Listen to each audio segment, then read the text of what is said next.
Step number 20, stress.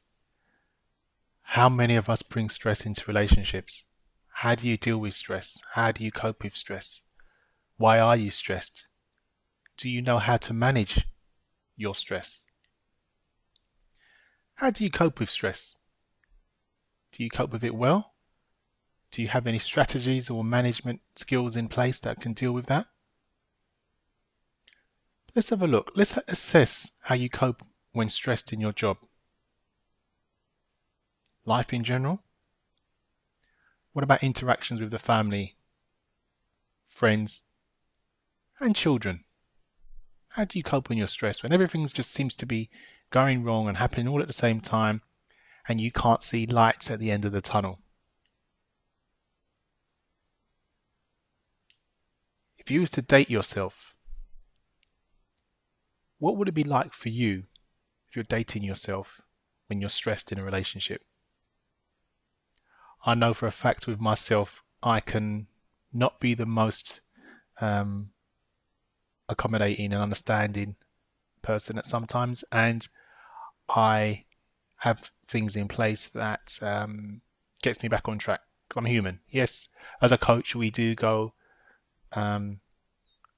off at a tangent sometimes because we're human and we can react, but then we manage that to come back. So if I had to date myself, I think that I can be stubborn sometimes, and that's me being honest. So, do not think that us coaches out here, everything's wonderful and lovely. I'm sure Anthony Robbins has his bad days with his wife and Les Brown as well. So, when you're stressed, if you was to date yourself, what would it be like with you if you were stressed?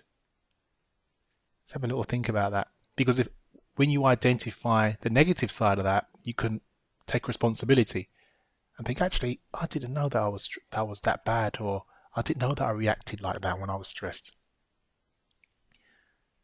How do you manage your stress? When you're in a relationship, what things push those buttons? What triggers that? And how do you understand? How do you deal with that? If things are not going right, what do you do? Do you have more me time? Do you have more me chill out time? Do you listen to more music? Do you go out for a walk? Do you step up going to the gym? How do you manage it? And these are the kind of things that you need to look at before you start to get into a serious relationship. Some of you that are watching this program now, the next relationship is going to be the one.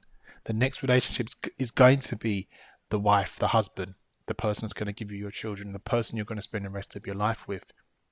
And each one of these steps that I'm going through with you, please go through them and prepare yourself. The whole purpose of this program was to prepare yourself. You've got enough information here that you can work on with yourself and others if need be on a regular basis, because it's my mission to make you prepared for the next partner, and it's the right one for you as well.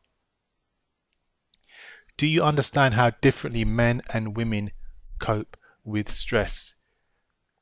Now, there's one of my other products. It deals with how men's and women's brains are different. I'm not going to go into the ins and outs of that today, but if you understand how differently men and women cope with stress, when women are stressed, they want to talk about it.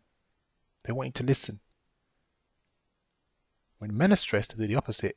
We go away and we take time out to chill, to reflect, and try to solve what's actually going wrong.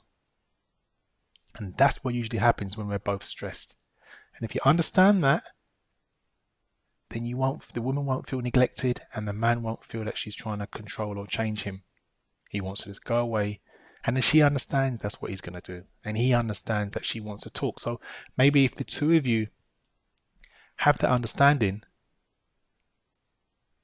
then you understand that you're just both different. No one's wrong, no one's right, just different of how you deal with things. So that's stress and how you cope with it.